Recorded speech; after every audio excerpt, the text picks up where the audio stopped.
नमस्कार। अब आज हम क्रियात्मक अनुसंधान का क्रियात्मक पक्ष को देखते हैं।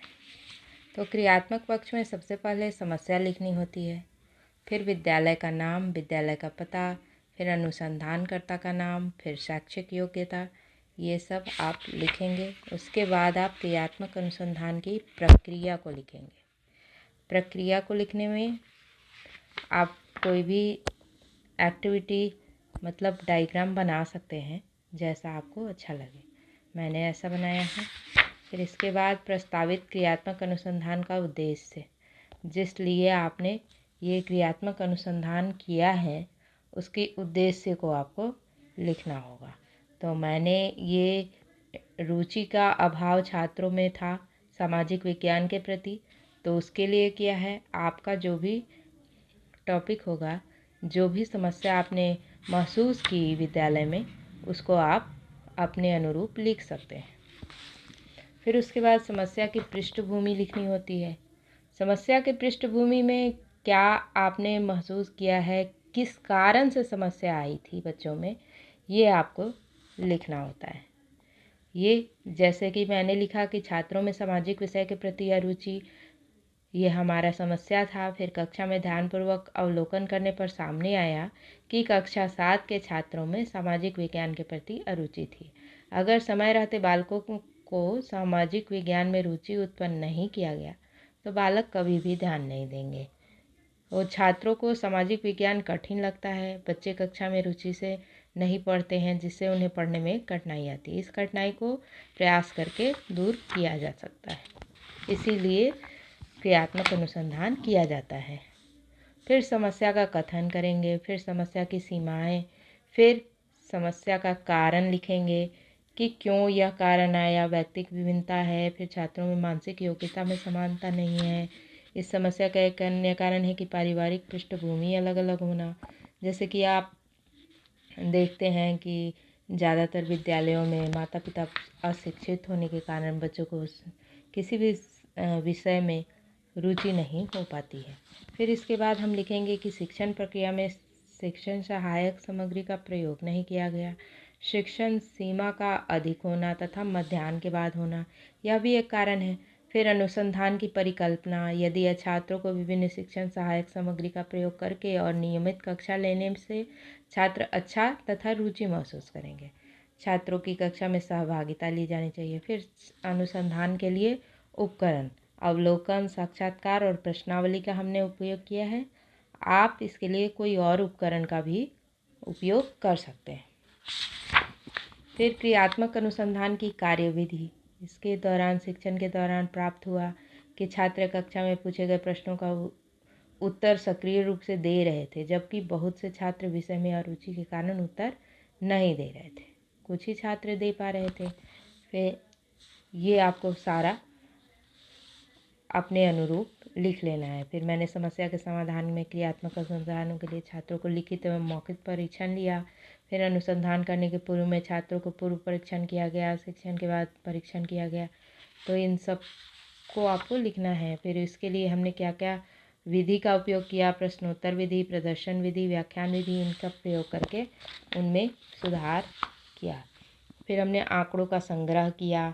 आंकड़ों का संग्रह करने के बाद फिर उपलब्धि कम, त्रुटियां अधिक होने का कारण प्रतिशत में लिखना होता है। यहाँ रुचि की कमी, फिर उचित शिक्षण विधि में कमी, ये सारे कारण को आपने जितना महसूस किया है उसके अनुसार आप लिखेंगे।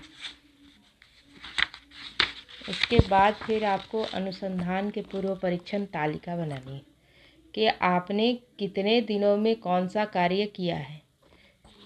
तो ये मैंने अपने हिसाब से लिखा कि मैंने एक दिन पाठ्य पुस्तक मौखिक विधि से पढ़ाया, फिर लिखित विधि से, फिर मौखिक विधि, फिर लिखित विधि। तो कितने दिनों तक पढ़ाया, यह भी लिखना अनिवार्य होता है। फिर उसके बाद हमने बच्चों से प्री टेस्ट लिया।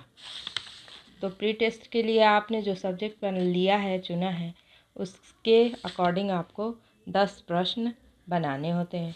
फिर बच्चों को पूर्व परीक्षण अंकों की तालिका बनानी होती है कि बच्चों ने कितना परीक्षण के बाद अंक प्राप्त किया और प्रतिशत उनका कुल मिलाकर कितना है। फिर प्रतिशत में कितने परसेंट पूर्व परीक्षण का परिणाम में कितना आया है, यह सब आपको बनाना होता है।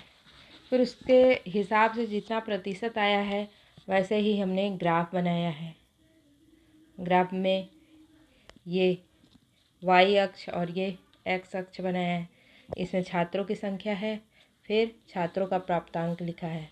फिर इसके बाद इसके आधार पर हमने उन लोगों का जितने प्रतिशत आए हैं छात्रों के नंबर, वो औसत कितने हैं, एवरेज छात्रों का एवरेज निकालने के बाद इनका प्रतिशत निकाल लिया है।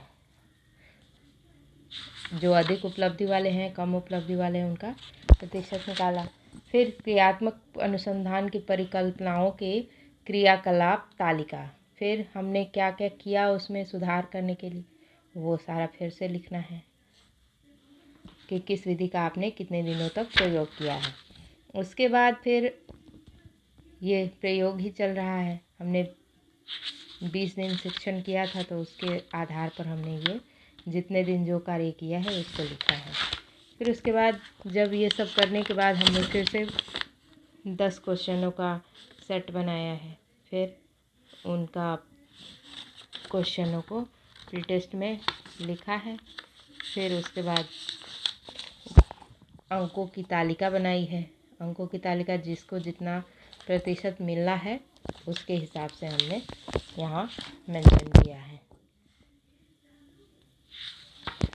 उसके बाद फिर इसका भी ग्राफ बनाया हमने कि छात्रों की संख्या, फिर छात्रों का प्राप्तांक जैसे पहले बनाया था वैसे ही इसमें बनाया है। फिर उसके बाद यहाँ उसका औसत निकाला है सारे छात्रों का। फिर उसके बाद परिणाम क्या आया, परीक्षण के बाद छात्राध्यापक ने 20 दिनों तक क्रियात्मक परिकल्पना हेतु कार्य किया। पूर्व परीक्षण से यह परिणाम निकलता है कि 15 छात्रों में से छात्रों का औसत 50% से कम था। फिर इन समस्यात्मक तथ्यों की सफलता के लिए विभिन्न साधनों के द्वारा शिक्षण कार्य में संभावित परिवर्तन किए गए, जिससे इस प्रकार परिणाम प्राप्त हुए। फिर सफलता का प्रतिशत निकाला। फिर सारणी बनाई कि छात्रों की संख्या, समस्यात्मक छात्र, सुधारात्मक छात्र और सफलता का प्रतिशत। फिर परिणाम लिखा कि कक्षा 7 में के 15 छात्रों में से 3 ऐसे छात्र थे जिनका प्राप्तांक औसत से कम है। फिर छात्रों में 30% का प्राप्तांक है तथा 12 का प्राप्तांक औसत से अधिक है। फिर यह हमको यहाँ जितना औसत निकला है उसको लिखना होता है। फिर उसके बाद हम यहाँ सुझाव देंगे कि हमने क्रियात्मक अनुसंधान करने के बाद शिक्षक को अध्यापन के दौरान छात्रों की रुचि का ध्यान रखना चाहिए। छात्रों को ये सब सुझाव आपको फाइल में ज़रूर लिखना आवश्यक है। उसके बाद इसका संदर्भ ग्रंथ लिखा मैंने। उसके बाद यह समाप्त हो गया। धन्यवाद।